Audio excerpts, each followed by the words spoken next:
क्या हो गया? ये क्या कर रहे हो तुम? हाँ, देखो दुर्योधन, देखो। नहीं दुर्योधन। मैं उस वासुदेव को नहीं छोड़ूंगा।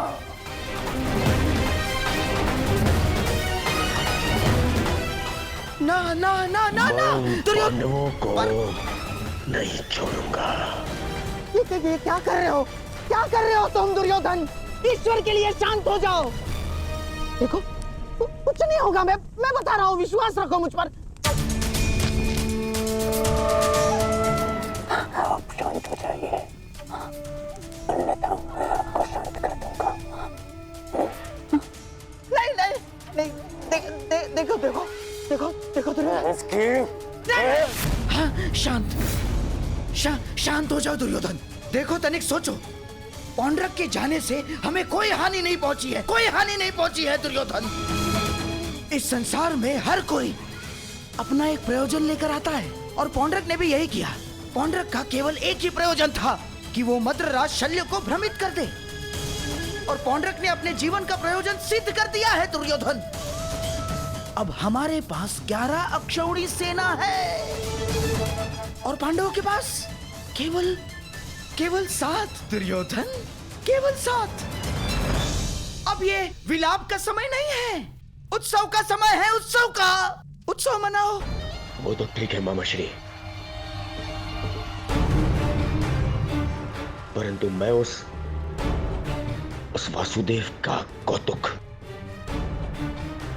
बुला नहीं पा रहा हूं।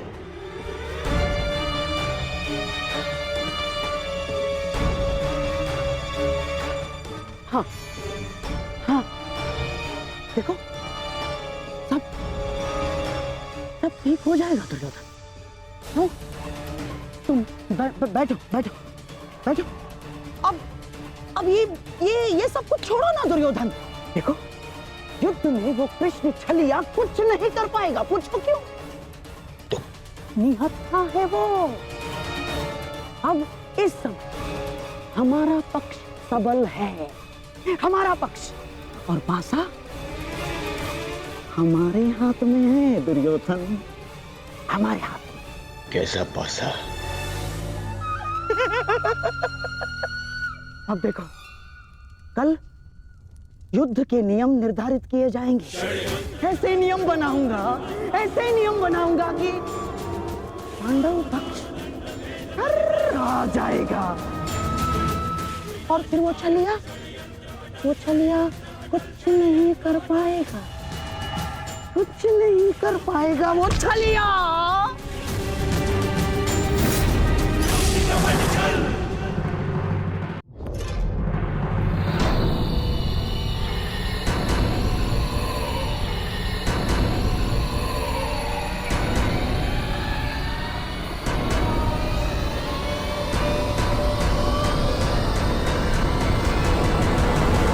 तो सभा में उपस्थित सभी महायोद्धाओं को शकुनी का प्रणिपात स्वीकार हो।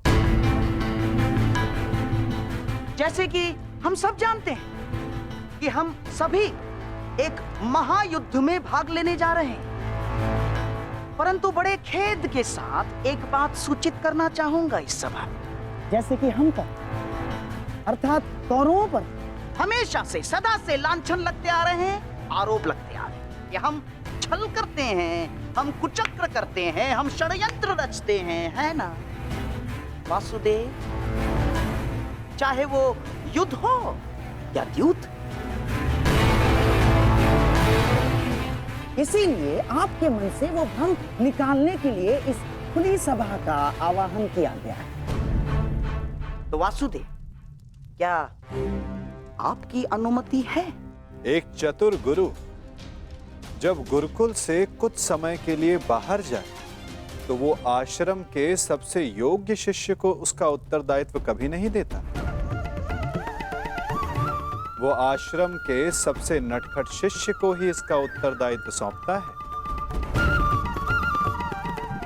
क्योंकि जब बिलाव को माखन की रखवाली के लिए स्वयं बिठा दिया जाए तो किसका साहस कि वो माखन चुरा सके? अर्थात आपको भी अनुमति अवश्य है गांधार राज।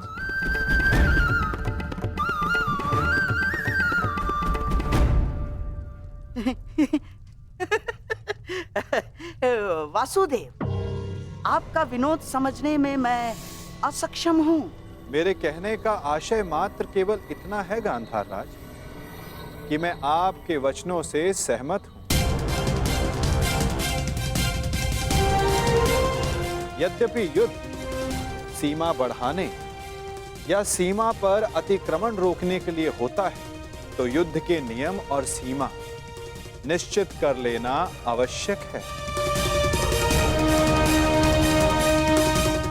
क्योंकि यही नियम, यही सीमाएं इस युद्ध को धर्म युद्ध बनाएगी। तो ये बात आप सरल मार्ग से भी बता सकते थे वासुदेव। यदि आपका भाषण समाप्त हो गया तो हम युद्ध के नियमों पर चर्चा करें। वैसे भी हमारे और आपके पक्ष की सेना के अंतर को देखते हुए ये युद्ध केवल औपचारिकता मात्र रह गया है।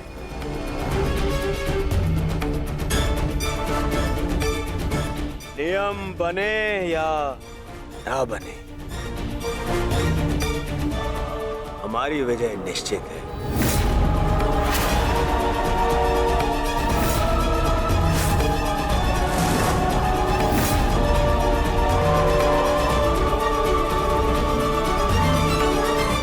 हम बने या ना बने, हमारी विजय निश्चित है। इस आत्मविश्वास का कोई एक कारण तो बताओ।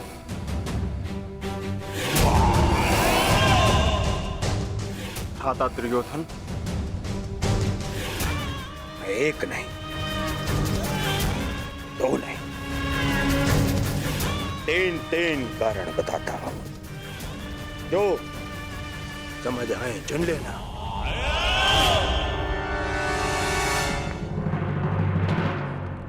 पहला कारण,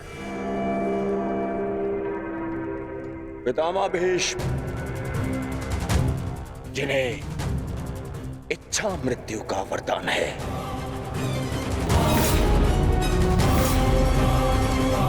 दूसरा कारण,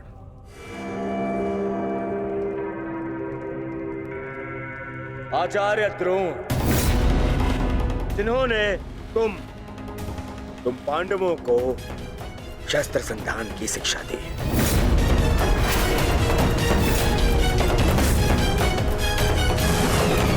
क्या इनके धनुष को काट सकने का समर्थ है तुम में से किसी के पास भी? इनका समर्थन भी मेरे पास में। तीसरा कारण,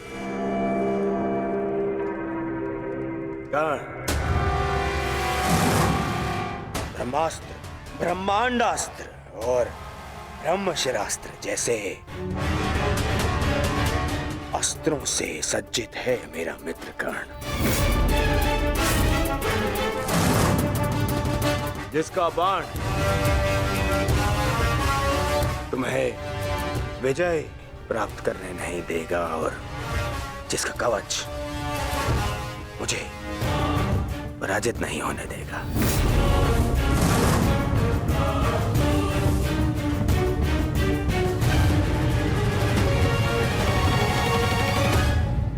इसके अतिरिक्त मोहम्मद शकुनी, जिनकी कूटनीति का तोड़ तुम में से किसी के पास नहीं है। हाँ मोहम्मद श्री,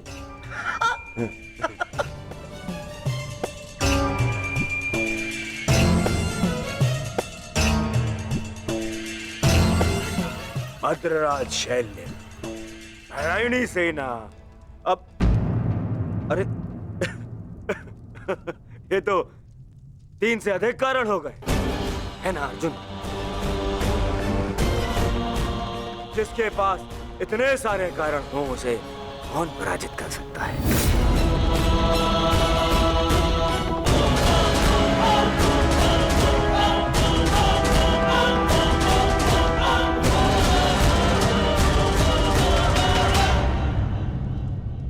विजय और पराजय का निर्णय तो युद्ध के अंतिम दिन होगा हस्तिनापुर युवराज। नियम तो केवल युद्ध का मार्गदर्शन करते हैं। अंत में कौन कितनी सीमा में रहता है और किसे सीमा तोड़ने का दंड मिलेगा, ये तो समय ही बताएगा।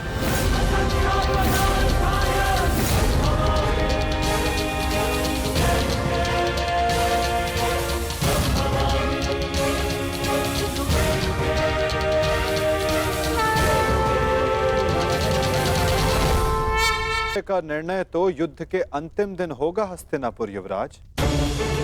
नियम तो केवल युद्ध का मार्गदर्शन करते हैं। अंत में कौन कितनी सीमा में रहता है और किसे सीमा तोड़ने का दंड मिलेगा, ये तो समय ही बताएगा। उचित है वासुद, परंतु मैंने जो कारण गिनवाए, क्या उसका उत्तर किसी के पास है?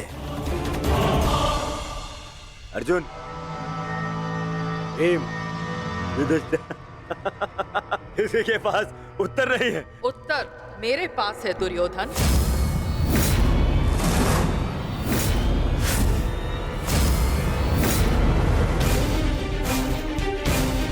मैं नया जन्म लेके आऊंगी भीष्म, तुमसे प्रतिशोध पूर्ण करने।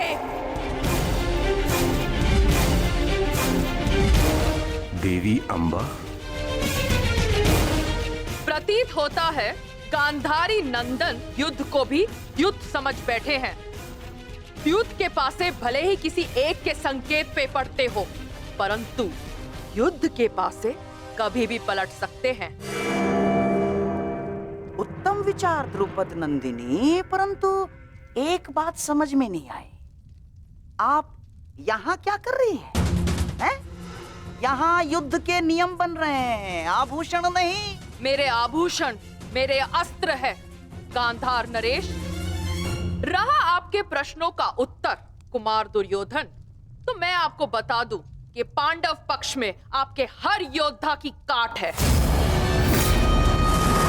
तुम्हारे कवच कुंडलधारी मित्र कर्ण का उत्तर है द्रोण शिष्य पशुपतास्त्र धारी कौन्तेय अर्जुन। आपकी अगली सुरक्षा पंक्ति आचार्य द्रोण। तो कदाचित आप भूल रहे हो तो मैं आपको स्मरण करा दूं कि मेरे भाई धृष्टद्युम्न का जन्म द्रोण का वध करने के लिए हुआ है। रही बात आपके प्रिय मामाश्री की, नारायणी सेना की, तो मैं आपको बता दूं स्वयं नारायण पांडवों के मार्गदर्शक है। और शेष रहे आपके कुशल अनुभवी सेनापति गंगा पुत्र भीष्म। तो उन्हें मुक्त करने के लिए मैं स्वयं आप सबके सामने खड़ी हूं।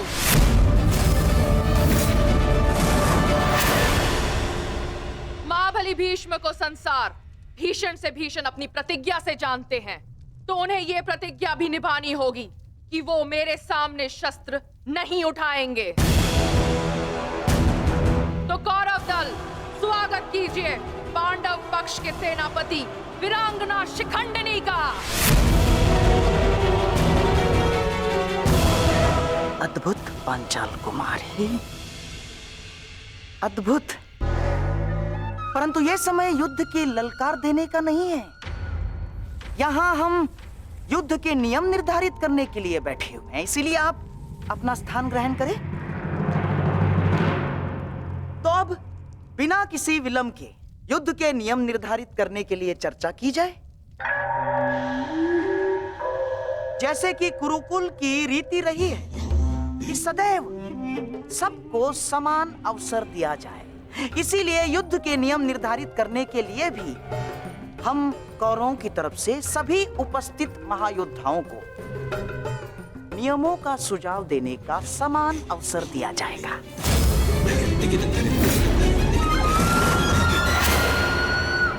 और हाँ, मैं ये जानता हूं कि पांडव पक्ष मामा श्री शकुनी का मुख अधिक समय तक नहीं देख सकते, इसीलिए मैं अपना सुझाव आरंभ में ही दे देता हूं। समस्त आर्यव्रत में युद्ध चाहे जितने भी दिन चले, परंतु आरंभ सूर्योदय से होता है और सूर्यास्त होते ही युद्ध भी थम जाता है।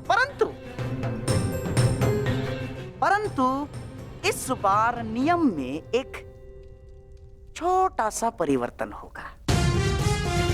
सूर्यास्त के पश्चात भी युद्ध पर विराम नहीं लगेगा, तब तक जब तक अंधकार इतना सघन न हो जाए कि योद्धाओं को मशाल के प्रकाश में भी कुछ दिखाई न दे।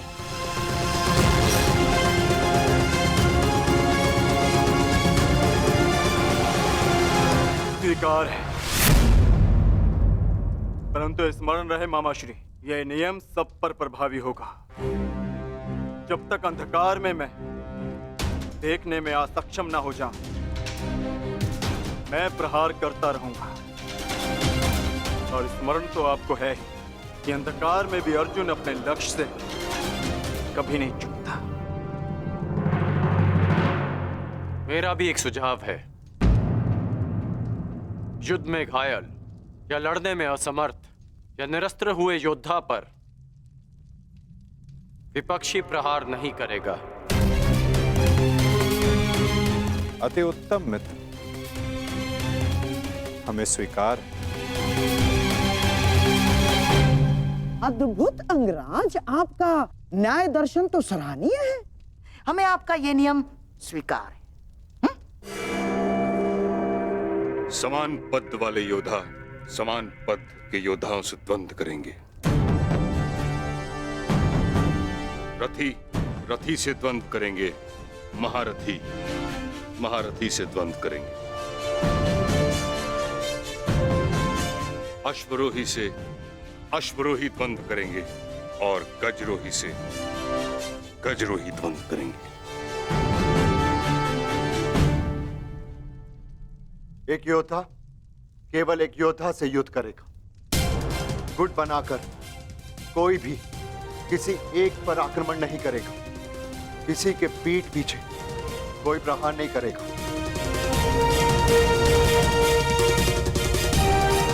यदि विपक्षी ने पहले छल किया तो क्या प्रतिपक्षी को उसका उत्तर देने का अधिकार है? वो योद्धा की सोच पर निर्भर करता है विकोदर। एक महत्वपूर्ण नियम, इस युद्ध में वही योद्धा एक दूसरे का सामना कर सकता है जिसके पास समान रूप से अस्त्र, शस्त्र और शक्ति होगी। दुर्बल पर प्रहार करना निषेध होगा। और इस युद्ध में गदाधारी गदा युद्ध के नियम से और धनुर्धर धनुर्शस्त्र के युद्ध से युद्ध करेंगे। और सबसे महत्वपूर्ण नियम, इस युद्ध में किसी भी प्रकार का छल, कुचक या षड्यंत्र नहीं होगा। स्मरण रहे। हमें स्वीकार है।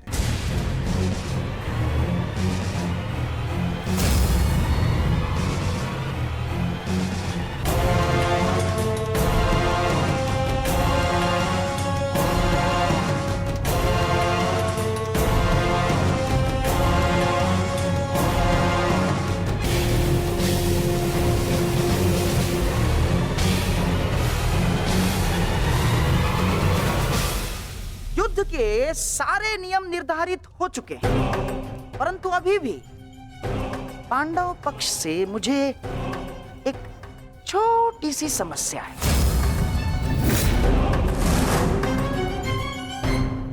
ये सारे नियम निर्धारित हो चुके हैं, परंतु अभी भी पांडव पक्ष से मुझे एक छोटी सी समस्या है। कैसी समस्या गंधारराज? धर्मराज ना, अर्थात ये युद्ध समान पद, बल, शक्ति और हम पुरुषों के मध्य हो रहा है, तो आपके दल में एक स्त्री क्या कर रही है?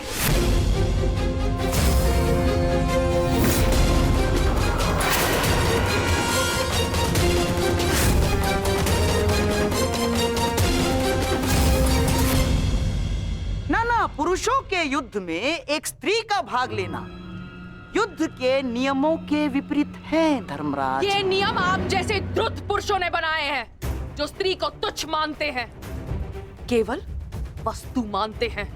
शिव शिव शिव शिव शिव शिव शिव शिव, ये क्या कह रही हैं आप? ये नियम तो स्वयं महादेव ने बनाए हैं। महादेव, आपको स्मरण है ना, जब देवी पार्वती ने असुरों का नाश करने के लिए माता काली का रूप धारण किया था, तो स्वयं महादेव ने भी उन्हें रोकने के लिए अपने बल का प्रयोग नहीं किया ना, अपितु वो स्वयं माता काली के समक्ष नतमस्तक हो गए। जब स्वयं ईश्वर इस नियम का पालन कर सकते हैं, तो हम तो केवल साधारण मनुष्य हैं। कोई भी पुरुष योद्धा एक स्त्री पर आक्रमण नहीं करेगा, यही युद्ध के आधारभूत नियमों में से एक है। और यदि ऐसे में यानी एक स्त्री को पांडव दल का सेनापति पद दिया जाता है, तो कौरव, बेचारे कौरव तो बिना युद्ध लड़े ही हार जाएंगे। क्या ये अधर्म नहीं है? बताइए। अपने सेनापति के प्राण बचाने के लिए और कोई मार्ग नहीं सूझा आप लोगों को? योद्धा सिर्फ योद्धा होता है, स्त्री या पुरुष नहीं। स्मरण है मां पार्वती, जिन्होंने काली का रूप धारण करके कितने असुरों का वध किया था। हम असुर नहीं है, हम साधारण मनुष्य हैं, मनुष्य, सभ्य मनुष्य। और सभ्य मनुष्य नियमों का पालन करता है। आप सेनापति पद छोड़ दे, यही धर्म है, क्यों धर्मराज?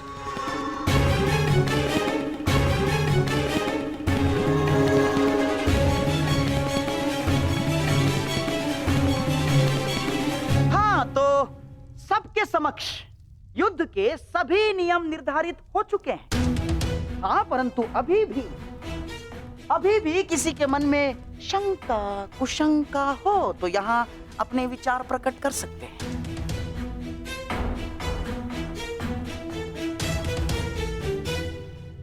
नहीं गांधार राज, इस सभा में बनाए सभी नियम और उपनियम हमें स्वीकार।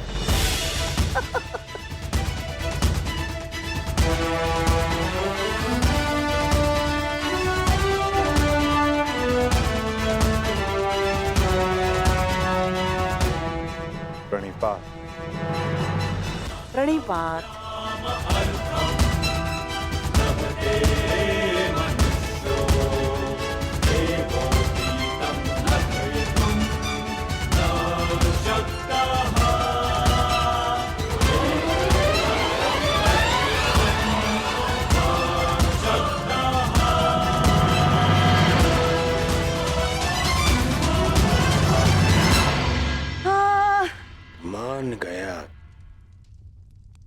मान गया क्या रणनीति थी मामाश्री।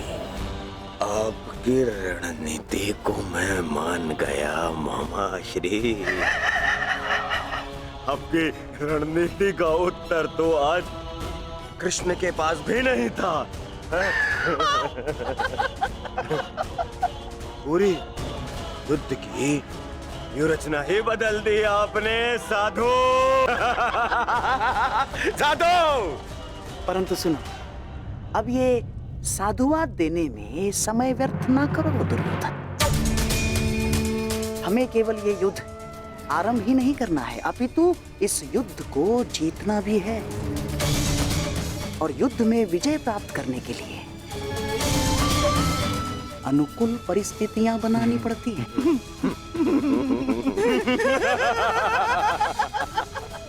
बहुत चतुर बन रहे थे ये पांडव, बहुत चतुर। परंतु अब इन्हें ज्ञात हो गया होगा कि इनकी हार निश्चित है। हमने जो चाहा वही हुआ है दुर्योधन।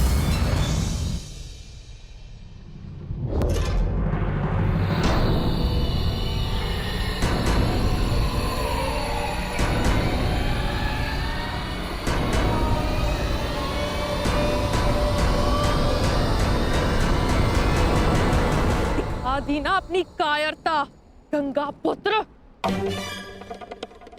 फिर से मौन रहकर तुमने अपने इच्छा मृत्यु के वरदान को लंबा कर दिया। फिर से अपनी दृष्टि झुकाकर तुम्हें लगता है कि तुमने अंबा के प्रतिशोध को झुका दिया?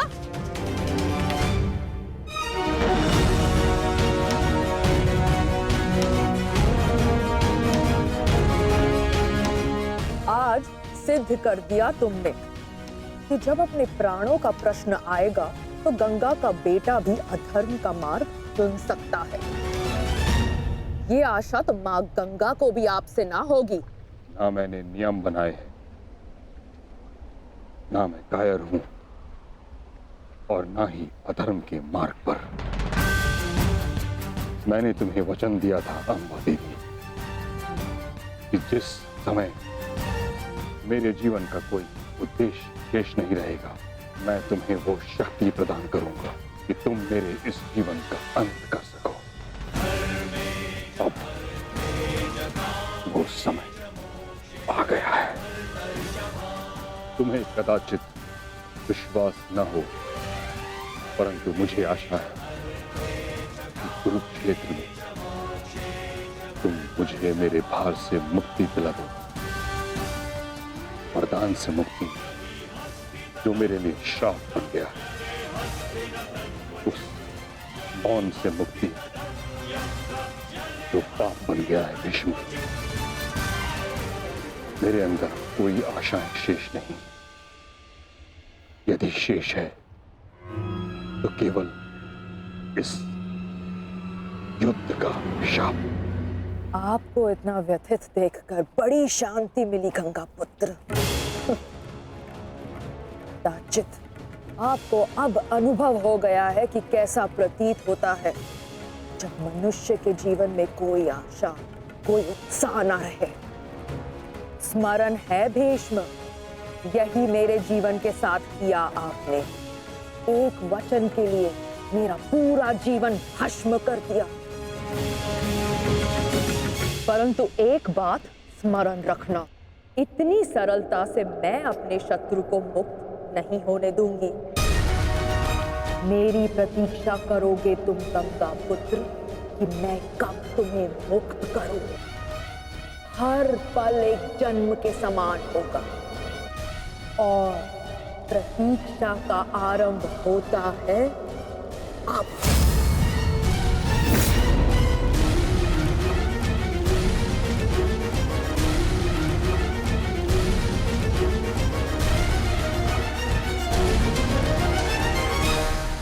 मैं उन्हें नहीं छोड़ूंगा जेस। उन्होंने हमारे साथ छल किया है।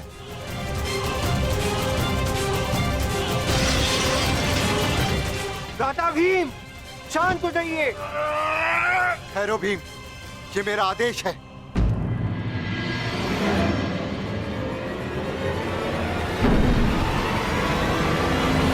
क्रोध केवल तुम्हें नहीं आ रहा है, रक्त हम सबको उबल रहा है। एक और हमारे ही मामा श्री को छल के कारण हमारे विरुद्ध युद्ध करना पड़ रहा है, और दूसरी ओर बड़ी ही चतुरता से उन्होंने शिखंडिनी को युद्ध से दूर कर दिया। यह समय क्रोध का नहीं, कर्म का है।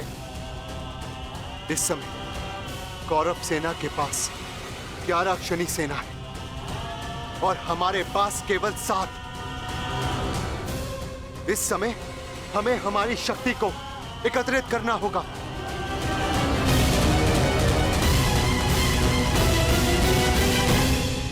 वासुदेव, क्या हम कभी भी कौरवों से न्याय की आशा नहीं रख सकते?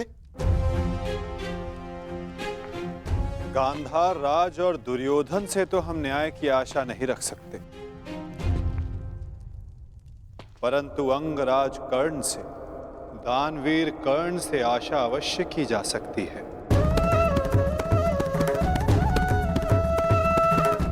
कि वो युद्ध में न्याय का पालन करेंगे, अपने वचन दान का मान रखेंगे। हम सब ने देखा कि अंगराज ने कौरवों के पक्ष में होते हुए युद्ध के लिए कैसे न्याय संगत नियम बनाए। परंतु वासुदेव, वो दुर्योधन के विरुद्ध कभी नहीं जाएगा, और उस दुर्योधन से मुझे न्याय की कोई आशा नहीं। कायरों की भांति हमारी सैन्य शक्ति को छिन्न भिन्न करने लगा है। ज्येष्ठ, बहुत हो गई सभा, बहुत बन कर नियम, अब बस। अब समय आ गया है उस दुर्योधन को उचित उत्तर देने का। ठहरो भीम।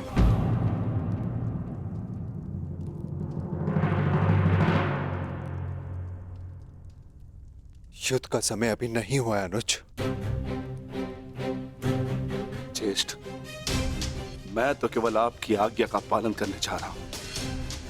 आपने तो कहा था ना कि समय अपनी शक्ति एकत्रित करने का है, तो बस मैं वही करने जा रहा हूं। मैं अपने पूरे परिवार को इस महायुद्ध में सम्मिलित करने जा रहा हूं। मैं अपने पुत्र महाकाय घटोत्कच और उसके साथी राक्षसों, वीरों को अपनी सेना में सम्मिलित करने जा रहा हूं।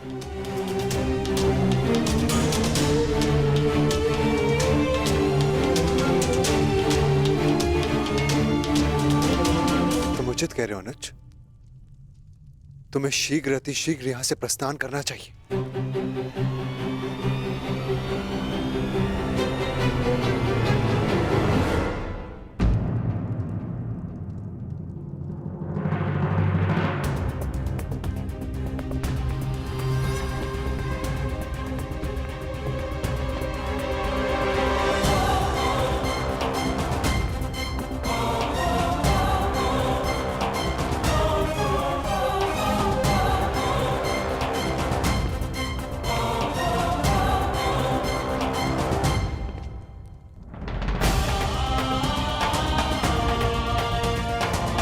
मुझे आज्ञा दीजिए ज्येष्ठ, मैं प्रस्थान कर रहा हूं।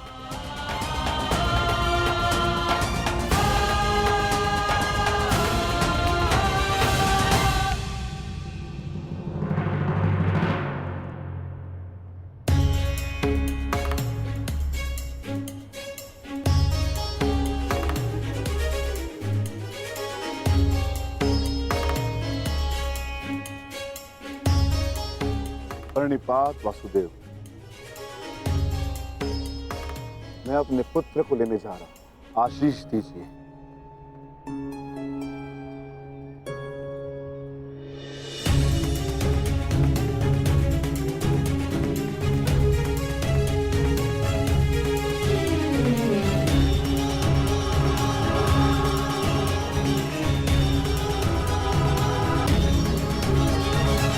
क्या हुआ माता? आप अचानक बाहर क्यों आ गए? और आप इतने विचलित क्यों? मैं विचलित नहीं हूं पार्थ, बस तनिक अशांत हूं। अशांत? मैं समझा नहीं माता। युद्ध होता ही ऐसा है पार्थ, जो मन को अशांत कर दे।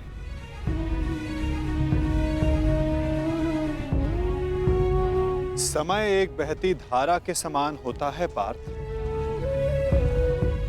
धारा का स्वर हमारे मन को आनंदित करता है, परंतु ये आवश्यक नहीं कि उस धारा का स्वर सदैव हमारे मन को आनंदित ही करे, उसे विचलित ना करे।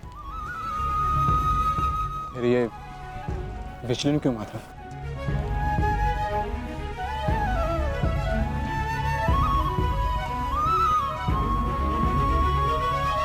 अन्न। सागर में जब तरंग उठती है तो वो उत्साह से भरी होती है पार्थ, और जब वही तरंग गिरकर अपना अस्तित्व खो बैठती है तब मन विचलित हो जाता है कि कदाचित वो तरंग और ऊंचा जा सकती थी, कदाचित उसका प्रारब्ध कुछ और हो सकता था। परंतु तरंग का प्रारब्ध ही उठना और गिर जाना है माता, है ना? तो फिर इसमें अशांत और विचलित होने की क्या बात है? तुमने सही कहा पार्थ, मुझे विचलित नहीं होना चाहिए। परंतु तुम बताओ कि तुम्हारा मन इतना अशांत क्यों है, इतना विचलित क्यों है? ऐसा कौन सा भाव है जो तुम्हें कष्ट दे रहा है? बोलो पार्थ। दानवीर कर्ण से आशा अवश्य की जा सकती है कि वो युद्ध में नियमों का पालन अवश्य करेंगे।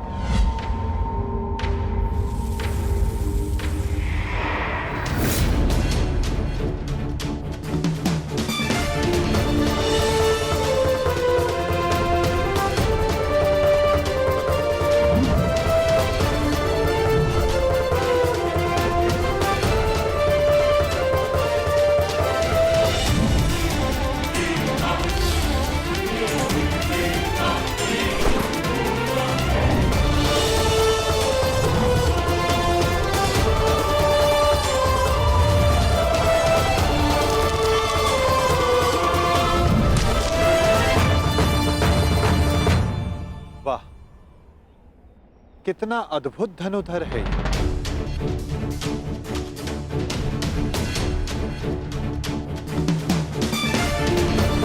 वासुदेव आप प्रणिपात।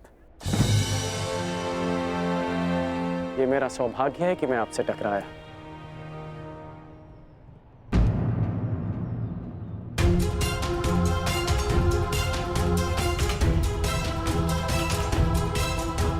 सौभाग्य और दुर्भाग्य के लिए धन्यवाद और तानों का पात्र समय होता है अंगराज, मनुष्य नहीं। उचित परिस्थिति में उचित समय पर उचित मनुष्य से मिल जाना सौभाग्य होता है और अनुचित परिस्थिति में उचित मनुष्य से मिलना दुर्भाग्य होता है कर्ण। आपका टकराना तो उचित ही होता है वासुदेव, इसलिए यह सौभाग्य होता है। आज्ञा दीजिए।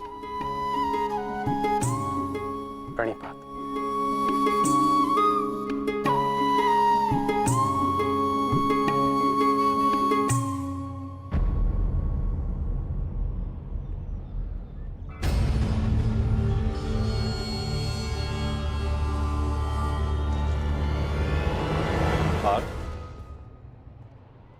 इसके शब्दों की भांति इसके बाण भी कितने अमोघ हैं ना। शब्दों का तो ज्ञात नहीं, परंतु लक्ष्य भेद करने के लिए मेरे बाण कर्ण से अधिक शक्तिशाली और तीव्र हैं माधव, और ये बात आप भली भांति जानते हैं। आज किसी के शब्दों में धार दिखाई दे रही है पार्थ।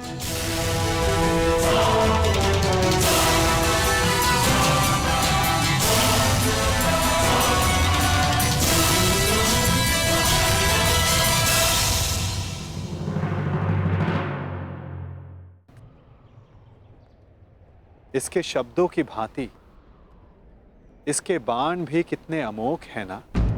शब्दों का तो ज्ञात नहीं, परंतु लक्ष्य भेद करने के लिए मेरे बाण कर्ण से अधिक शक्तिशाली और तीव्र हैं माधव, और ये बात आप भली भांति जानते हैं। आज किसी के शब्दों में धार दिखाई दे रही है पार्थ।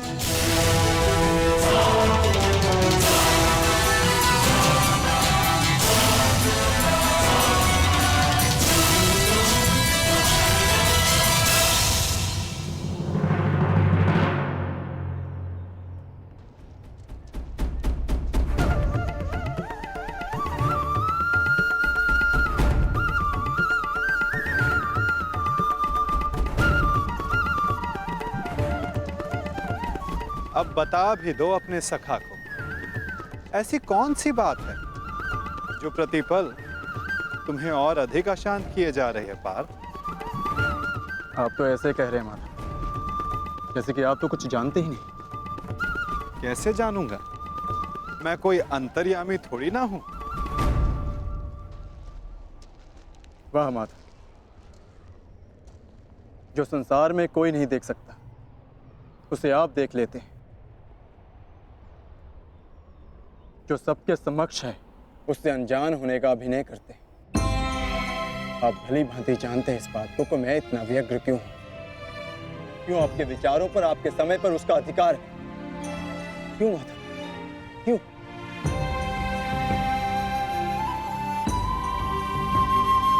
प्रशंसा उसकी की जाती है पार्थ जो प्रशंसा के योग्य होता है। महत्व उसे दिया जाता है जो महान होता है। और समय उसे दिया जाता है जो स्वयं समय को परिवर्तित करने की शक्ति रखता हो। और मैं क्या, कर्ण की कुशलता और लगन को देखकर उस पर कोई भी मोहित हो सकता है। ऐसा कोई नहीं जो कर्ण की कुशलता को अनदेखा कर सके। केवल उनके जो उसके प्रति ईर्ष्या रखते हैं। बस माधव, रुक जाइए।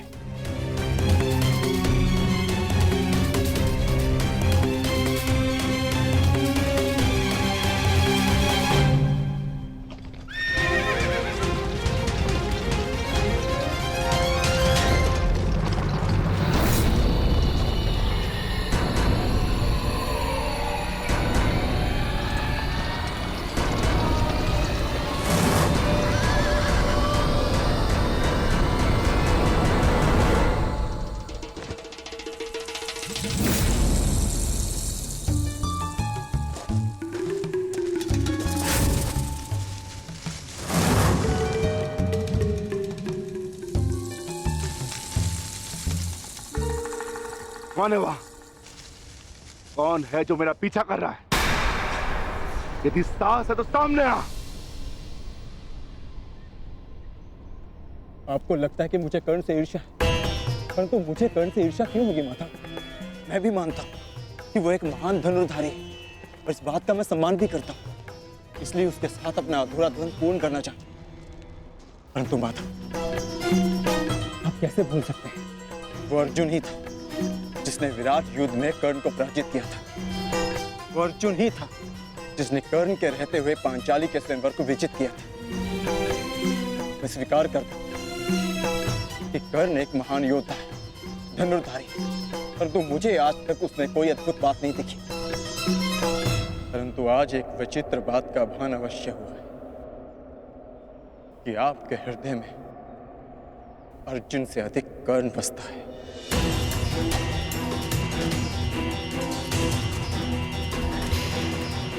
पार्थ, विराट युद्धगाह में तुमने नहीं, सूर्यास्त ने उसे परास्त किया था।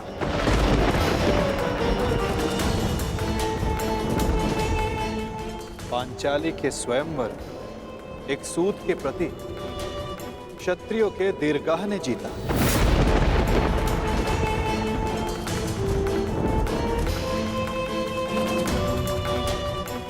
और रही बात मेरे मन में सम्मान की, तो बात मेरे मन में, मेरे हृदय में जितना सम्मान तुम्हारा है, उतना ही सम्मान अंगराज कर्ण का है। पार्थ,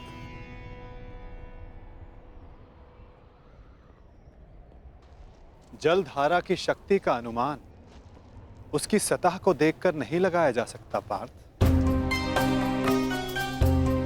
जलधारा की शक्ति उसके भीतर छिपे उथल तरंगों में होता है। पार्थ, जिसका अनुमान समय आने पर सबको हो जाता है। सत्य सदैव वो नहीं होता पार्थ जो सबको दिखाई देता है। सत्य वो भी होता है जो हमारी दृष्टि देख नहीं सकती।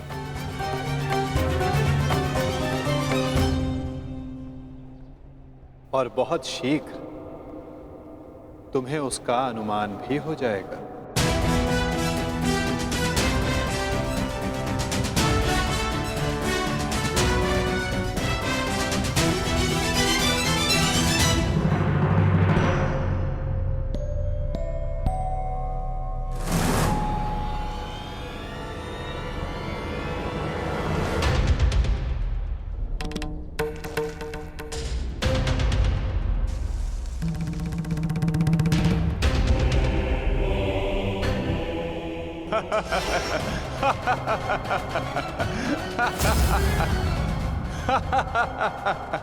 कौन हो तुम? तुम्हें अनुमान भी है किस पर हंस रहे हो? जानते हो मैं कौन हूं? तो मेरा नाम क्या है? बता दीजिए ना भद्र। आपका रूप देखकर तो भय लगता नहीं, कदाचित आपका नाम इतना भयंकर हो जिसे सुनकर मेरी हंसी चली जाए। तुम जानते हो मैं कौन हूं? यदि मैंने अपना परिचय दे दिया तो तुम श्वास भी नहीं ले पाओगे। और यदि मैंने आपके कर्मों का दंड दे दिया तो आप अपना नाम भी भूल जाएंगे भद्र।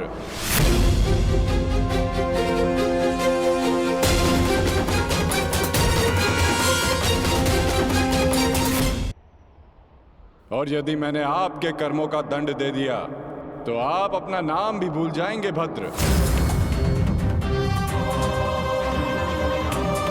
जिस भांति आप पौधों और वनस्पति को अपने पांव तले कुचलते चले जा रहे हैं, स्पष्ट है कि निसर्ग के प्रति आपको कोई सम्मान नहीं है। वन से ऐसा व्यवहार केवल दो ही जंतु कर सकते हैं, एक जो मूर्ख हो और दूसरा कोई वानर हो।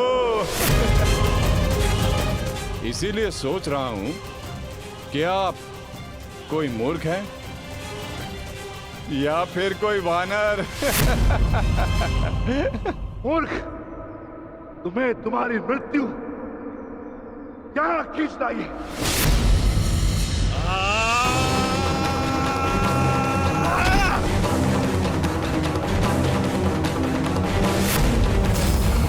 बड़ा चतुर बनता है, तुझे अभी मैं सिखाता हूं कि बड़ों के साथ कैसे व्यवहार करना चाहिए। कुछ भी सीखने के लिए मैं सदा प्रस्तुत हूं भद्र, आगे बढ़िए।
तुम साधारण मनुष्य नहीं हो सकते।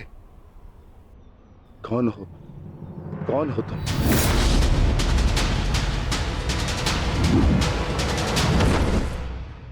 कहा था ना अपना परिचय देना भूल जाओगे। अब सुनो मेरा परिचय। मैं हूं बर्बरीक, घटोत्कच पुत्र बर्बरीक।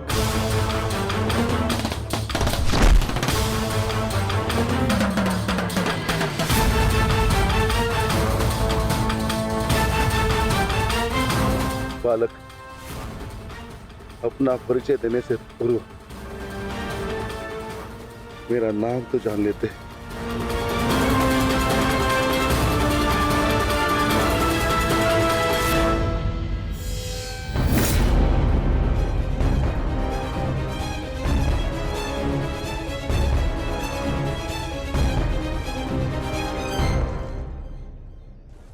क्षमा चाहता हूँ माता, परंतु एक बात जानना चाहता हूँ। ऐसा क्या है उस कर्ण में जो वो कर सकता है और वही सब उससे अधिक कुशलता से मैं कर सकता हूँ। अवश्य पार्थ, अवश्य तुम कर सकते हो, परंतु कर सकने में और कर लेने में बड़ा अंतर होता है पार्थ। अर्थात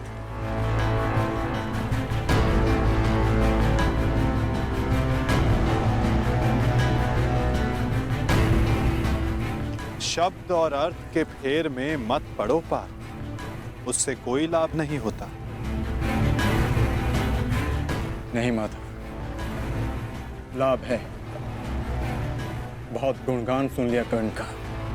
आज तक मैंने आपकी हर बात आंख मूंद कर मानी है, परंतु आज मुझे साक्ष्य चाहिए, प्रमाण चाहिए कि कर्ण श्रेष्ठ क्यों है। तुम्हें पूर्ण विश्वास है पार्थ कि तुम प्रमाण पाना चाहते हो? हाँ माधव।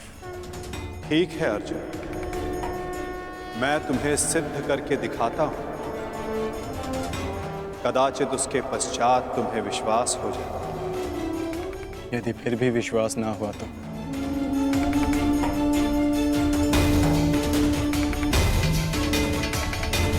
मैं वचन देता हूं पार्थ, कर्ण की प्रशंसा तो दूर, तुम्हारे समक्ष उसका नाम तक नहीं लूंगा।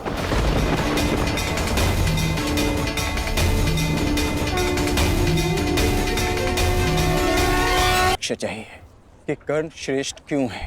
मैं तुम्हें सिद्ध करके दिखाता हूं, कदाचित उसके पश्चात तुम्हें विश्वास हो जाए। यदि फिर भी विश्वास ना हुआ तो मैं वचन देता हूं पार्थ, कर्ण की प्रशंसा तो दूर, तुम्हारे समक्ष उसका नाम तक नहीं लूंगा। मैं परीक्षा के लिए तैयार हूं।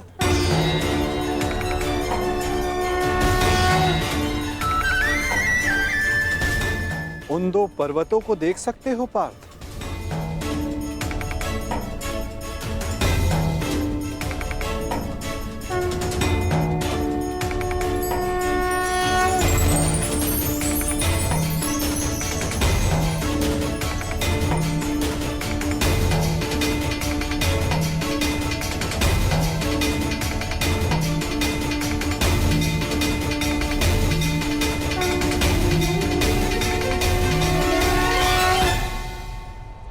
स्वर्ण पर्वत? हाँ पार्थ, अब ये दोनों पर्वत स्वर्ण में परिवर्तित हो चुके हैं।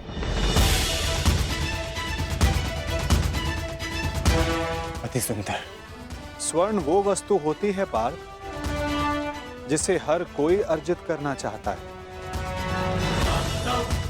और अब मैं ये कहता हूं कि इन दोनों स्वर्ण पर्वतों पर तुम्हारा अधिकार है। और मैं ये चाहता हूं कि इन दोनों स्वर्ण पर्वतों को समान मात्रा में बांटकर इन ग्राम वासियों में दान कर दो। परंतु पार्थ, एक बात का स्मरण रखना, इन पर्वतों का सारा स्वर्ण दान करना होगा। स्वीकार है तुम्हें?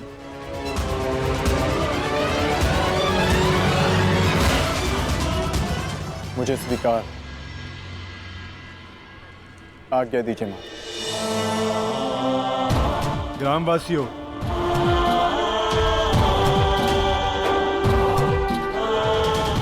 मैं पांडु पुत्र अर्जुन ये घोषणा करता हूं, ये दोनों स्वर्ण मेरु समान मात्रा में विभाजित करके आप सबको दान में दिए जाएंगे।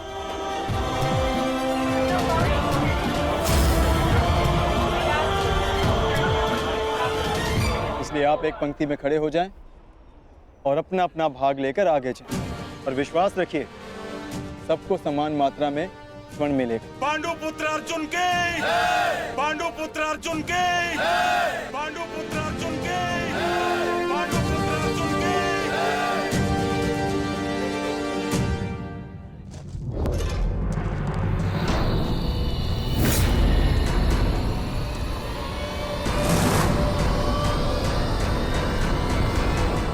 ये क्या है पुत्र?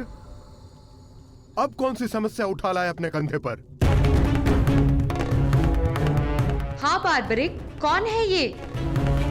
और इनकी ये दशा किसने की? चिंता ना करो माता, ये केवल मूर्छित ही हुए हैं। परंतु कैसे? बस ये मुझे चुनौती देने की भूल कर बैठे। मुख से तो ये मूर्ख नहीं लगते, पर कार्य मूर्खों वाला कर बैठे।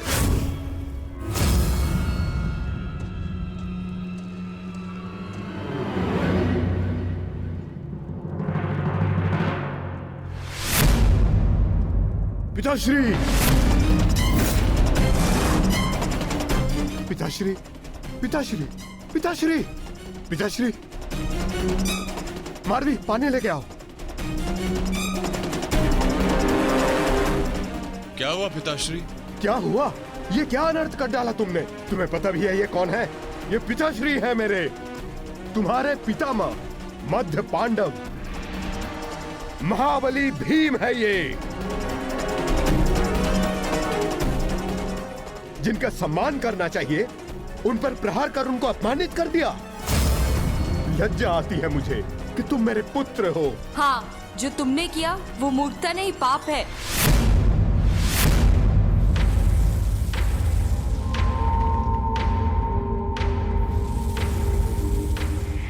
रुको,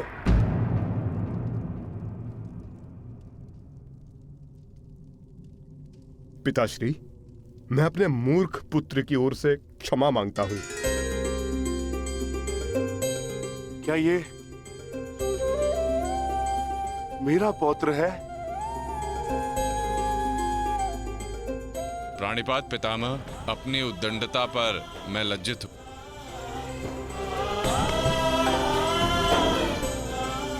और मैं गर्वित हूं कि तुम मेरे पौत्र हो।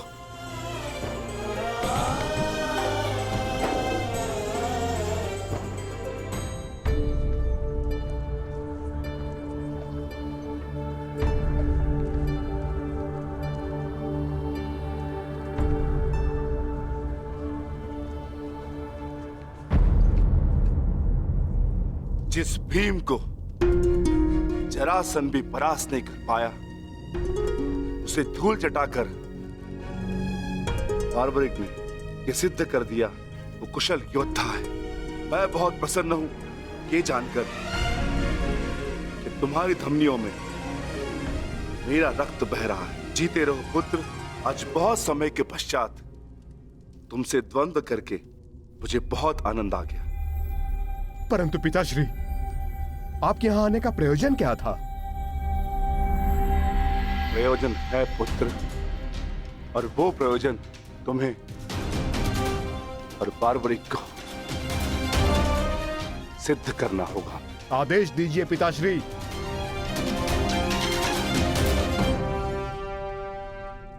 कौरवों और हमारे मध्य महायुद्ध आरंभ होने वाला है। तुम मेरे वंश के वीर हो। हमारे पक्ष को शक्तिशाली बनाने के लिए मुझे इस महायुद्ध में मेरे परिवार की आवश्यकता है। मुझे मेरे कुशल और बलवान पुत्र और पौत्र की आवश्यकता है। क्या तुम मेरा साथ दोगे? हम आपके आदेश के अनुपालन के लिए प्रस्तुत हैं पितामह। इस युद्ध में आपके लिए प्राण देना हमारे लिए गर्व की बात होगी। मेरा परिवार मेरे साथ है, तो इस महायुद्ध में हमारी विजय निश्चित है।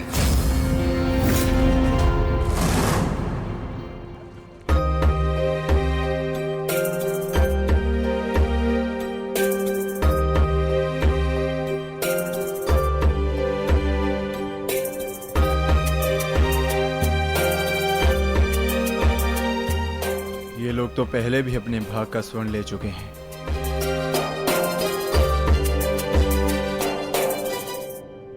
ये लीजिए माते। पुत्र, ये युद्ध संसार के इतिहास का सबसे भीषण युद्ध है। क्या तुम्हें भय नहीं लग रहा? माते, क्या आपको अपने पुत्र पर विश्वास नहीं है?